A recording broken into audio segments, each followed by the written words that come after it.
Welcome back to After the Whistle. We are a little over halfway through the winter sports season. A perfect time checking with the NDHSAA Executive Director, Matt Fetsch. Let's bring him in here. Matt, thanks for taking the time with us here.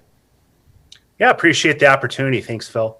Yeah, no problem. Last time we spoke, we were near the start of the football season back in July, looking to get back to a new normal with athletics here in the state.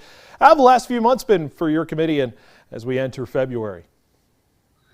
Yeah, as far as probably what we were visiting with last summer, I would say the fall and thus far this winter have gone very well. And again, I'm just comparing it to a year ago and the amount of disruption, a little more normal this year as far as disruption has been caused more so by weather, primarily this winter than anything else when it comes to rescheduling.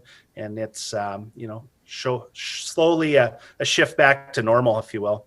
Like I say, we're pleased that it's the weather that is kind of affecting the scheduling than other circumstances we were dealing with last year. But I brought you on for a few topics, and one of them, obviously, you guys made some decisions on football. We discussed the fall there and the playoff selection format. I know the board decided to move the QRF ranking in the class 11AA and 11 single A next season. So why was the change made going into this year? Well, there are a couple factors, and that's something the board actually had looked pretty strongly at prior to the 21 football season, and the feedback they received at that time, preferred the traditional regions and region qualifiers. And then after the past year, all those groups reassessed and looked through things a little bit more, and that had a little bit of a factor. But I think probably the biggest factor is the scheduling piece, where we're doing this allowed the 11AA and 11A schools much more flexibility in their scheduling, allowed them to, locally schedule more teams that they preferred to play, cut down on travel a little bit, and it just seemed to help all those 23 schools in those top two divisions out with their scheduling. So with this move, I know we're going to be keeping the East-West regions here, but I know this kind of muddies the waters a little bit as far as kind of what these regions really mean. Are we going to be seeing this format hold, or are we going to move to kind of a singular region format eventually with this new change? That's a good question. Next time we visit, or a year from now, I'll probably have a lot better answer to that. But for the 2022 season, it's going to be attempted, and looking back historically at the data and that formula when it was used and how the brackets would have looked, it looks to be a pretty positive indicator of postseason format.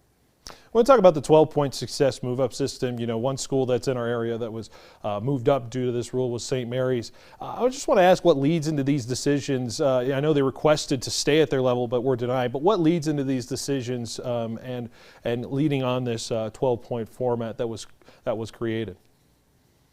Yeah, the success factor, the 12-point format you're referring to is new last year, so it is something new to North Dakota.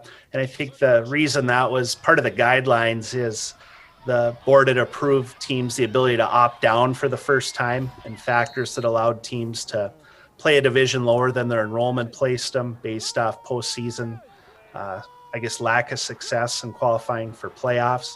And they just simply felt if they're allowing teams to opt down, there should be some sort of opt-up piece or force-up success factor, and that was the process developed along with the opt-down.